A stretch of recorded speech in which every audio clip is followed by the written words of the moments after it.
श्री शिवाय नमस्तुभ्यम हर हर महादेव जय महाकाल। कैसे हैं आप सब। आज का यह वीडियो हम सभी के लिए बहुत खास होने वाला है क्योंकि यह चैत्र का महीना चल रहा है जो कि हमारे सनातन हिंदू नववर्ष का पहला महीना है। प्रथम माह में हम सभी लोग को इस विशेष उपाय को आप किसी भी दिन कर सकते हो। किसी भी दिन इस चैत्र मास में आप किसी भी दिन किसी भी समय आप कर सकते हैं। ये पूज्य गुरुदेव के मुखारविंद से श्री आरती शिव महापुराण कथा के उपाय, महाशिवरात्रि शिव महापुराण के उपाय, संत शिव महापुराण कथा के सभी उपायों को विशेष रूप से बताने का प्रयास किया जाएगा। इस विशेष उपाय में आप सभी को बीमारी के लिए, धन संपदा के लिए, रोग मुक्ति के लिए, यदि आपके बच्चे गलत मार्ग पर जा रहे हैं तो उसके लिए आपको भौरेंदु चक्र का स्मरण करना है, कांता चक्र का स्मरण करना है, प्रदोष काल में अक्षत का उपाय करना है, साथ ही साथ 7 बेल पत्र को गंगा के जल में रखने वाला विशेष उपाय ज़रूर करना है। तो इन सब उपायों को आप सुनते जाएं, समझते जाएं, पूरी समझने की कोशिश ज़रूर करें और आपके जीवन में इन उपायों का बहुत बड़ा ही योगदान रहने वाला है क्योंकि पूज्य गुरुदेव के मुखारविंद से बताए गए उपाय हम सभी के जीवन में आनंद प्रदान करते हैं। यदि हम सभी लोग निष्ठा भाव से विश्वास रखकर अपने कर्म को करते हैं और प्रभु महादेव पर विश्वास रखते हैं तो निश्चितता है हमें हमारे कार्यों में सफलता देखने को ज़रूर मिलती है। हम जिस भी कार्य क्षेत्र में हाथ लगाते हैं यदि उपाय के माध्यम से और कर्म पूरा कर कर तो निश्चितता है प्रभु महादेव की कृपा हम सभी पर सदा सर्वदा इसी प्रकार बनी रहे। सबसे पहले हम सभी को 7 बेलपत्र लेना है। इस प्रकार से लेना है 7 बेलपत्र। कितनी? 7 बेलपत्र। आपको दोनों पत्ती, आपको एक पात्र जल लेना है, गंगा का जल। दोनों पत्ती ऊपर रहें, गंगा के जल में ना डूबी रहें, परंतु बड़ी वाली पत्ती सारी गंगा के जल में स्पर्श जरूर करें। आप कहोगे इस उपाय को हम क्यों करें, इस उपाय से हमें क्या लाभ होगा। इस उपाय को करने से विशेष रोग मुक्ति उपाय है या आरती शिव महापुराण कथा का विशेष नया उपाय है। आप सभी को इस प्रकार से जल लेना है, गंगा के जल को लेकर इन सभी चीज़ों को पहुंच जाना है बेल पेड़ के नीचे। कहाँ पर? बेल पेड़ के नीचे। आपको एक पात्र में आप जो रखे हुए हैं रख दें। रखने के बाद आप एक पात्र जो जल ले गए हैं उसमें से आपको बेल पेड़ के नीचे एक पात्र जल समर्पित कर देना है और प्रभु महादेव से प्रार्थना करना है अपने जीवन में या किसी भी व्यक्ति अपने घर या परिवार के सदस्य के निमित्त यदि बीमारी पीछा छोड़ ही नहीं रही है, बहुत से उपाय, बहुत से प्रयत्न कर लिए हैं तो 7 बेलपत्री वाला उपाय ज़रूर करें। फिर आपको इन सब चीज़ों को लेकर प्रदोष काल के समय यदि वहाँ पर प्रभु महादेव का कोई सा भी यदि मंदिर है तो ठीक है, यदि नहीं है तो आपको मंदिर इसके लिए जाना पड़ेगा। आप मंदिर चले जाएं, वहाँ पर उन 7 बेलपत्र को श्री शिवाय नमस्तुभ्यम या नमः शिवाय कहते हुए आपको समर्पित कर देना है। समर्पित करने के बाद जो जल बचे, जल को आपको नहीं समर्पित करना है। जो भी व्यक्ति आपके घर में बीमार रहता है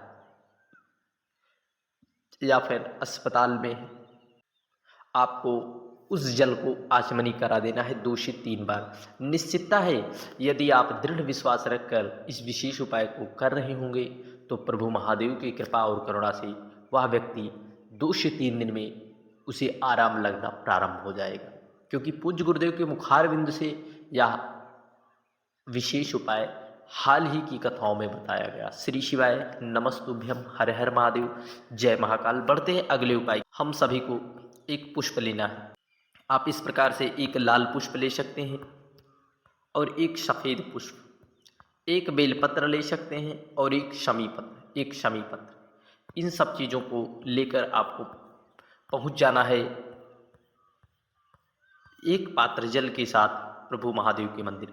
वहाँ पर आपको कांता चक्र का स्मरण करना है, कांता भगवान का स्मरण करना है, भगवान शिव और भगवान श्री हरि नारायण विष्णु का स्मरण करते हुए यह भी उपाय किसी भी विशेष मनोकामना की पूर्ति के लिए या फिर आपके जीवन में अटकलें आ रही हैं या फिर कोई व्यक्ति आपके कार्यों में विघ्न उत्पन्न कर रहा हो तो कांता चक्र का स्मरण करें। निश्चितता है कांता चक्र आपके जीवन में एक आनंद ज़रूर लाएगा यदि आप विश्वास रखते हैं। आपको जो आप एक शमी पत्र, एक बेलपत्र, एक सफ़ेद पुष्प और एक लाल पुष्प लाए हैं, उसे कांता चक्र का स्मरण करते हुए माता अशोक सुंदरी वाले स्थान पर नमः शिवाय कहते हुए या श्री शिवाय नमस्तुभ्यम कहते हुए कांता भगवान शिव और प्रभु हरि नारायण का स्मरण करते हुए उसे रख देना है। निश्चित है यदि आप दृढ़ विश्वास रखकर इस विशेष कांता चक्र वाले उपाय को यदि कर लेते हैं तो प्रभु महादेव की कृपा ज़रूर होगी। आप कहोगे इस उपाय को हम किस दिन करें? इस उपाय को आप किसी भी दिन कभी भी आप कर सकते हैं। प्रभु महादेव की कृपा आप सभी पर सदा सर्वदा बनी रहेगी। श्री शिवाय नमस्तुभ्यम, हर हर महादेव, जय महाकाल। बढ़ते हैं अगले उपाय की ओर। हम सभी को इस प्रकार से यह पीपल जल वाला उपाय, आपको पीपल के वृक्ष पर इस प्रकार की बूंदें आपको दिखाई दे रही हैं जल की, पीपल जल वाला उपाय।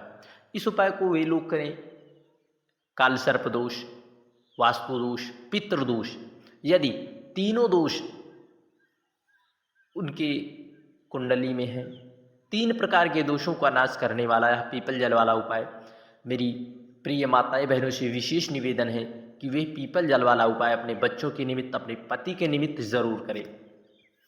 आपको इस प्रकार से पीपल के वृक्ष के नीचे जाना है, वहाँ से आपको इस प्रकार से जल की बूंदें प्राप्त कर लेना है। परंतु इस उपाय को आपको रविवार के दिन नहीं करना।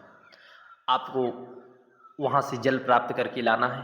लाने के बाद आपको पहुँच जाना है प्रभु महादेव के मंदिर। वहाँ पर